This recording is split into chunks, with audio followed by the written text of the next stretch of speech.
Hello friend, आप सभी का सुफियान क्लासेज के यूट्यूब चैनल में बहुत बहुत स्वागत है। दोस्तों, आज के इस वीडियो एपिसोड में हम लोग पढ़ने वाले हैं कारक टॉपिक के बारे में। जी हाँ मेरे दोस्त, आज हम लोग पढ़ेंगे कारक टॉपिक के बारे में जो क्लास 10th के जो बिहार बोर्ड के एग्ज़ाम से या किसी भी बोर्ड के एग्ज़ाम के दृष्टिकोण से पढ़ रहे हो और हिंदी के विषय पढ़ रहे हो तो कारक टॉपिक से प्रश्न बनता ही बनता है। चाहे क्लास 10th की बात करें या क्लास 12th की बात करें या आप किसी भी क्लास की बात करते हैं तो उससे प्रश्न बनता ही बनता है। वो टॉपिक का नाम है कारक। जी हाँ मेरे दोस्त, इससे काफ़ी ज़्यादा प्रश्न पूछे जाते हैं। तो चलिए इस टॉपिक को क्यों ना हम काफ़ी ही बेहतरीन तरीके से पढ़ लें, जिससे किसी भी प्रकार के कोई भी समस्या आप सभी के एग्ज़ाम में न आए। तो चलिए हम लोग स्टार्ट करते हैं और बारी बारी से सभी को पढ़ने का प्रयास करते हैं। यानी कारक किसे कहते हैं, कारक के भेद कितने होते हैं और वो भेद जो होते हैं वो कौन कौन से होते हैं और उन सभी का डिफिनेशन क्या कहता है, उसको हम लोग जानने का प्रयास करेंगे। तो चलिए हम लोग जानने का प्रयास करते हैं। देखिए, सबसे पहले हम लोग बात करेंगे कारक के बारे में कि कारक होता क्या है। ठीक है, तो चलिए हम लोग जानने और समझने का प्रयास करते हैं। अगर आप सभी हमारे चैनल पर आ ही गए हैं तो हमारे चैनल को सब्सक्राइब कर लीजिए, ताकि मैं जो भी वीडियो अपलोड करूं आप सभी के पास जल्द से जल्द पहुंच सके।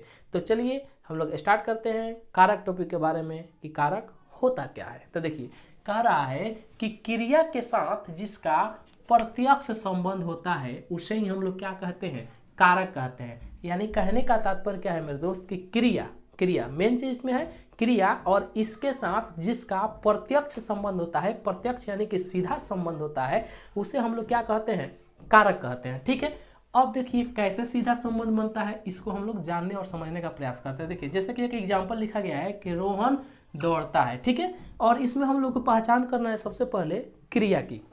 किसकी पहचान करना है, सबसे पहले हम लोगों की पहचान करना है क्रिया की कि इसमें क्रिया है कौन। ठीक है, तो देखिए दौड़ता है, यानी यहाँ पर आप देखिए क्रिया की पहचान करने के लिए कि जैसे कि दौड़ता है, ये क्या है, यहाँ पर क्रिया है। सीता पढ़ती है, तो देखिए पढ़ना ना, तो यहाँ पर क्या है, ये पढ़ती क्रिया हो जाएगा। अगर ऐसे समझ में नहीं आ रहा है तो किसी भी वाक्य से आप यह प्रश्न करेंगे कि कौन सा काम हुआ है, और जो आपका उत्तर आएगा वही क्या हो जाएगा, क्रिया हो जाएगा। जैसे यहाँ पर लिखा गया है कि सीता पढ़ती है, इस वाक्य से यह आप प्रश्न कीजिए कि कौन सा काम हुआ है। आपका जो आंसर आएगा, आपका जो उत्तर आएगा वो आएगा कि पढ़ने का काम हुआ है, यानी पढ़ना क्या है, क्रिया हो जाएगा।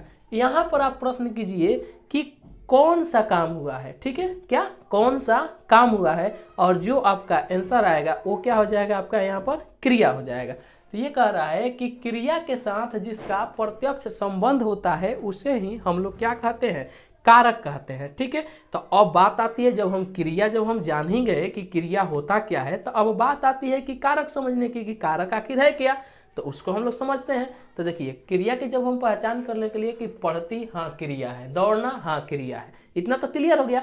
अब बात आती है कारक की पहचान करने के लिए। तो कारक का डिफिनेशन कहता है कि क्रिया के साथ जिसका प्रत्यक्ष संबंध यानी सीधा संबंध होता है उसे हम लोग क्या कहते हैं, कारक कहते हैं।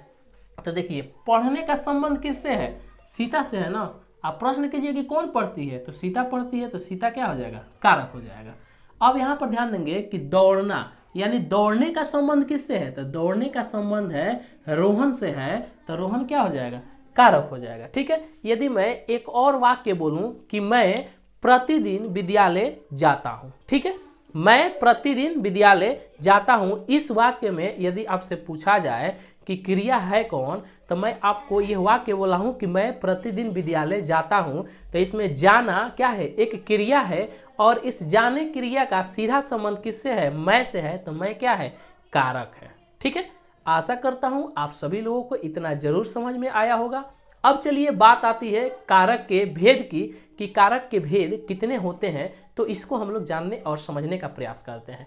तो देखिए मेरे दोस्त, कारक के जो भेद होते हैं वो 8 होते हैं। कितने होते हैं, कारक के भेद कितने होते हैं, 8 होते हैं, और वो कौन कौन से होते हैं उसको हम लोग जानने का प्रयास करते हैं। तो देखिए, कारक को जो भेद होते हैं, पहला होता है आपका कर्ता कारक, कर्म कारक, करण कारक, संप्रदान कारक, अपादान कारक, संबंध कारक, अधिकरण कारक और संबोधन कारक होता है। ठीक है, मैं फिर से एक बार मैं बता देता हूँ कि जो कारक होते हैं इनके भेद कितने होते हैं, 8 होते हैं। और पहला जो होता है वो क्या होता है, कर्ता कारक होता है, कर्म कारक होता है, करण कारक होता है, संप्रदान कारक होता है, अपादान कारक होता है, संबंध कारक होता है, अधिकरण कारक होता है और संबोधन कारक होता है। ये जो है आपके कारक के भेद हुए, जो कितने हैं, 8 है।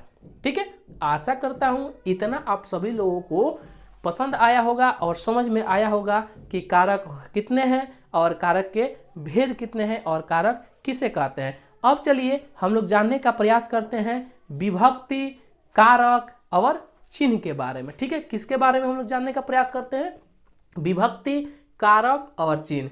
यानी कर्ता कारक में कौन सी विभक्ति होती है और कर्ता कारक का चिन्ह क्या होता है, और कर्म कारक में कौन सी विभक्ति होती है, करण कारक में कौन सी विभक्ति होती है, इत्यादि इत्यादि, और इन सभी का चिन्ह क्या होता है, इसको हम लोग जानने का प्रयास करते हैं।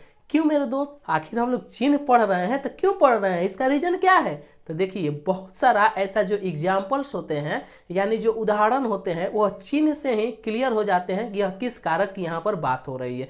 तो यदि आप उस चिन्ह को आपके माइंड में सेटअप रहेगा तो आप तुरंत क्वेश्चन को चुटकियों में हल कर देंगे कि कैसे यहाँ पर कौन सा कारक हुआ। तो चलिए हम लोग जानेंगे कि इसमें कौन सी विभक्ति है और कौन सा कारक है और इसका चिन्ह क्या है। यानी यदि हम बात करते हैं कर्ता कारक की, तो मेरे दोस्त कर्ता कारक में प्रथमा विभक्ति होती है और इसका चिन्ह होता है ने शून्य। तो चलिए मैं उस सभी लोगों को लिख देता हूं और आप सभी लोग अभी चाहें तो इसका स्क्रीनशॉट ले सकते हैं। और इसके बाद हम लोग चलते हैं किस टॉपिक की ओर, विभक्ति की।